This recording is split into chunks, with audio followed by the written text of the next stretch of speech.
After the Night King left Kevin's apartment, he got a call from Miss Wilson to tell him about a banquet he needed to attend as a representative of Williams Media. She insisted that it would help the company's image if he showed up for it. But Kevin really wanted to practice the techniques that the Night King had spent the past 2 weeks teaching him.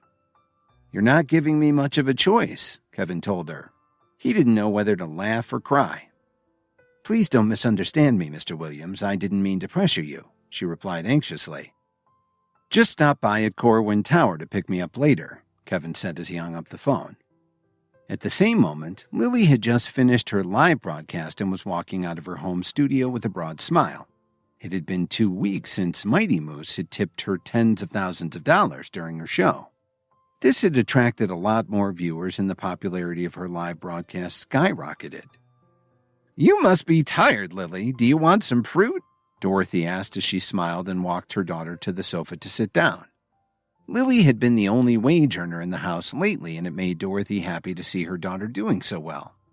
"I'd like to discuss something with you," Dorothy said. "Now that you're a celebrity, why don't you buy a bigger place? It would be more convenient for your live streams if we had some extra room." Dorothy wasn't worried about upsetting Lily when she said, "And when that piece of trash Kevin gets out of prison, he won't be able to find us." Lily was making at least $100,000 a day on the Williams payroll, plus whatever her fans sent her. She could easily afford a new place. When she thought about Kevin, Lily's eyes started to well up with tears. "Do you have a particular place in mind?" she asked her mother. "I heard that the Salix Leaf Hotel complex that Rachel is managing has just finished some new condos," Dorothy said with a smile. "I saw some ads for them yesterday, and they're really beautiful." Lily had also heard about the condos that were being built next to the Salix Leaf Hotel, and she liked the idea. It was probably the best location in Chicago, and the buildings were gorgeous. Some people even thought they were nicer than the condos in Corwin Tower. But they were still very expensive and cost more than double what you would pay in other parts of the city. "It's nice, but isn't it a little pricey?" Lily asked hesitantly. "Well, let's find out," Dorothy said as she called Rachel. As soon as the call connected, Dorothy got right to the point. "Hi, Rachel. We're wondering if there are any more condos left at your property." "Yes, we still have a few. If you're interested, come down and take a look. I'll show them to you myself. It will give me a chance to stretch my legs," Rachel replied with a smile. "Okay, we'll be down there in a little while." Then Dorothy hung up the phone and let Lily know that it was all set before going to the other room to change. Less than an hour later, they both arrived at the sales office and saw Rachel waiting for them by the door. "You're getting prettier every time I see you, Rachel," Dorothy said with a smile. "Oh, please don't flatter me. Now let me show you our condos," Rachel said as she took Lily by the arm. "Wait a second. How can I be seen with the most desirable single woman in Chicago?" Lily asked with a mischievous grin. "What's Lily talking about?" Rachel said to Dorothy as she reached out and playfully pinched Lily's arm. "She's just teasing you," Dorothy laughed. Rachel was now very famous all across Chicago, and they were constantly hounding her for TV and fashion magazine interviews. A few minutes later, when they got to the condominium area of the property, Lily and Dorothy were amazed. There was a large artificial lake by the entrance to the magnificent building, along with tennis courts and a high-end supermarket. The place was packed with people who were interested in buying one of the condos. Rachel told them that each place had its own private swimming pool, but there was also a health club if you were interested. "Our goal was to make this neighborhood self-sufficient. Everything you need is right here on the property," Rachel said in a slightly promotional tone. Just as she was about to take Lily and Dorothy to see the rest of the facilities, Alan and Susan got out of the car with the help of the driver, but they were dressed in such ordinary clothing that everyone stopped to watch. They looked like they didn't fit in, not just the car, but the entire complex. A moment later, a few women quickly ran out of the building. Two of them took some bags of groceries out of the trunk, and the others stood beside Kevin's parents. Miss Wilson had arranged for all this while Kevin was recovering from his injuries. She got in touch with Rachel and requested that she reserve the best condo in the place for Alan and Susan so they could move in after they were discharged from the hospital.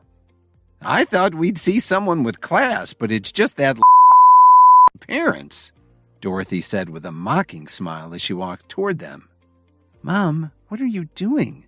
You're embarrassing me, Lily cried out as she tried to stop her mother. Rachel didn't understand what was going on, and she watched the scene awkwardly. She was thinking to herself, aren't these Kevin's parents? They're related to Dorothy, so why is she acting like they're bitter enemies? Alan barely looked at Dorothy, and Susan ignored her completely as they walked into the building with the help of the two women. What are you doing? Don't you know how expensive this place is? You'll just get it dirty, Dorothy reprimanded them harshly. What did you say? Alan replied in an unfriendly tone of voice. You know what I'm talking about. Your useless son is still in jail, and you won't be able to live here much longer, Dorothy sneered.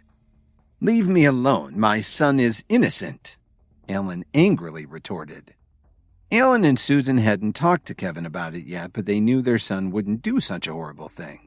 There was something fishy about the whole matter. My daughter was foolish to marry someone as worthless as that trash son of yours, Dorothy complained. Susan saw that her husband was getting angry and said softly, Alan, let's go inside. We can't just get along with someone like this. She didn't understand how someone who looked so elegant can always say such rotten things. I'm coming, Alan replied as he turned around and walked into the building and headed toward their elevator. He was too tired to deal with Dorothy. You should have stayed on your dirty old farm, Dorothy said with a sneer. Do you really let people like them live here? Dorothy asked Rachel with a perplexed look on her face. Then Dorothy added, I want the condo they're staying in. Get someone to chase Kevin's parents out so we can move in. I'm very sorry, Dorothy. They bought their condo 10 days ago. Why don't you take a look at a different one? Rachel tried to explain. This was a very embarrassing situation. They actually live here? How is that even possible? Dorothy asked in disbelief. Lily also looked at Rachel in shock. She didn't know Alan and Susan well, but she more or less knew their financial situation. How much did they pay? We'll offer more, Dorothy offered impatiently. I'm sorry, Dorothy, but I can't do that, Rachel said very apologetically. You're the vice president of this place. What do you mean you can't do that? Dorothy asked indignantly. There's nothing I can do about it. Before the building was complete, I was told to reserve the best unit for Mr. and Mrs. Williams, Rachel said as she smiled awkwardly. Then she offered, there are a lot of other units still available with beautiful views and amenities. Why don't we go look at them? Who told you to do that? Lily suddenly asked. But Lily had already thought of one possibility. It obviously had something to do with Kevin, but she shuddered to think of who might have helped them. Since when did Kevin know someone who was so powerful? Lily, please don't make things so difficult for me, Rachel begged her. She was afraid of revealing Kevin's true identity. Lily lightly nodded her head as she thought about Rachel's difficult position, but she still wondered, could it be Dalton Steele? But Lily was actually interested in living in the best condo in the building. The location was great and it was close to transportation, plus it would only increase in value.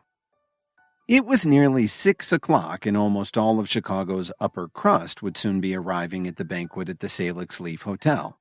It was a highly anticipated event to kick off the Foreign Film Festival. There was a lot of commotion because Williams Media had announced that their CEO would be there in person. And everyone knew that the CEO, whoever they were, had a close relationship with Mitchell Cook and other prominent Chicagoans. Nobody wanted to miss this event. Plus, they were aware of everything that Williams Media had done to help straighten out the recent economic crisis. They had even gotten the KWTD Corporation to help the city, and they had spent a fortune to protect Chicago's economy. So the reputation of Williams Media had grown exponentially, but what everyone really wanted was to kiss up to the company's CEO. When Brittany and Charity got out of the car, the crowd roared. The place was jumping and paparazzi were swarming Williams Media's latest stars. The crowd was clamoring for autographs and shouting how much they loved them both. While everyone was focused on Brittany and Charity, A well-dressed man in sunglasses stepped out of the limo and accompanied the two women as they walked toward the hotel's entrance. At first, a lot of people thought that he was their bodyguard. Then they started to realize that he was probably Williams Media's CEO.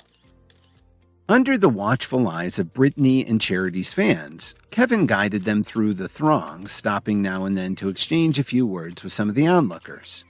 A lot of very prominent people were doing their best to make a good impression on him, pushing through the crowd to offer him projects and invite him to dine with them. Kevin smiled politely and chatted with a few of them as he and his companions continued to make their way to the banquet. Just then, the three of them heard someone call to Brittany, "Long time no see, my dear. I miss you so much." He was walking over toward Brittany. Kevin frowned slightly when he saw the man. "I didn't expect to meet you here, my sweet. Would you like to have a long talk with me tonight?" The man smiled lewdly. "Sorry, I'm not free this evening," Brittany replied coldly. "Are you so busy these days that you don't have time for me? You know advertising is very important in this business," the man said conceitedly. The rude man thought that Kevin was just Brittany's bodyguard, so he didn't pay any attention to him. "So you're the one who did it?"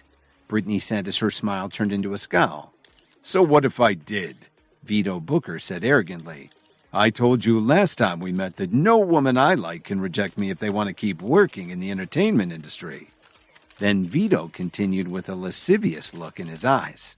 "But you know I can always change my mind if you're willing to change yours." This infuriated Brittany. Kevin had finally had enough of this and said, "Someone should do something about this. Chicago has leash laws, you know." He didn't really care what the guy might say to him. Hi, Kevin here. If you're wondering what happens next, then stay tuned on the Pocket FM Universe channel for more episodes.